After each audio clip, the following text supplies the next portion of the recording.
लेकिन बड़े अफसोस की बात है 15 साल की बच्ची से प्रधानमंत्री लड़ेंगे तो कैसे न्याय होगा? आप सबकी बच्ची को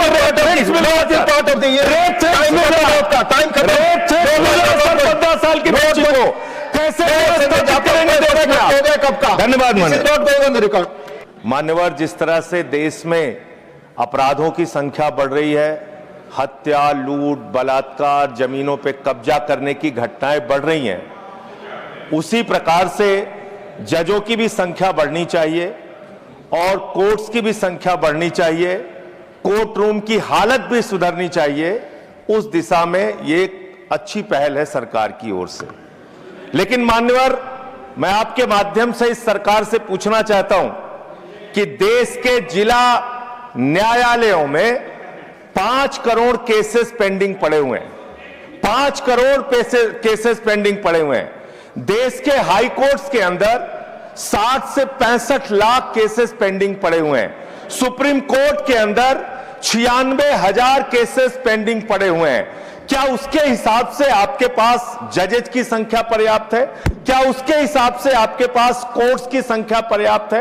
अगर हिंदुस्तान की बात हम लोग करें मान्यवर, तो हिंदुस्तान में 10 लाख की आबादी पर एक जज है।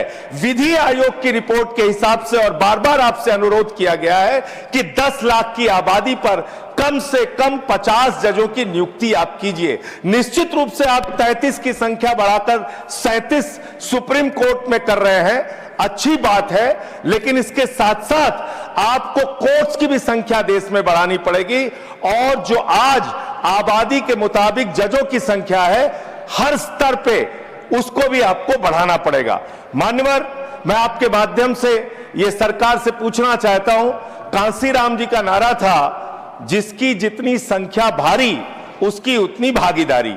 आज मैं बड़ी विनम्रता पूर्वक आपसे पूछना चाहता हूं, सुप्रीम कोर्ट के जजेस में कितने पिछड़े समाज से हैं, कितने दलित समाज से हैं, कितने आदिवासी समाज से हैं, कितने समाज के वंचित तबके से आते हैं? नहीं मान्यवर, उनकी भागीदारी बिल्कुल शून्य है। इसलिए न्याय अगर आप करना चाहते हैं, आज न्यायपालिका हो, कार्यपालिका हो, विधायिका हो, पत्रकारिता हो, सब में बराबर का प्रतिनिधित्व समाज के वंचित, शोषित, पिछड़े, दलित, आदिवासी तबके को देना होगा।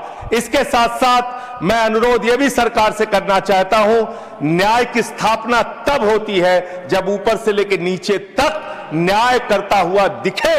लेकिन बड़े अफसोस की बात है 15 साल की बच्ची से प्रधानमंत्री लड़ेंगे तो कैसे न्याय होगा? सर, मुझे अपनी बात खत्म करनी है, समय बचा है, समय बचा है। मैं कह रहा हूं, सर आप बोलिए, पर बिल पर खत्म कर, बिल पे ही बोल रहा हूं सर, बिल पे ही बोल रहा हूं, इतनी देर तक बिल पे बोला। सर, मेरा अनुरोध यह है कि सरकार ऊपर से लेकर नीचे तक न्याय करती हुई दिखे। 15 साल की बच्ची से प्रधानमंत्री करना चाहिए, बहुत ही दुर्भाग्यपूर्ण है। 15 साल की बच्ची को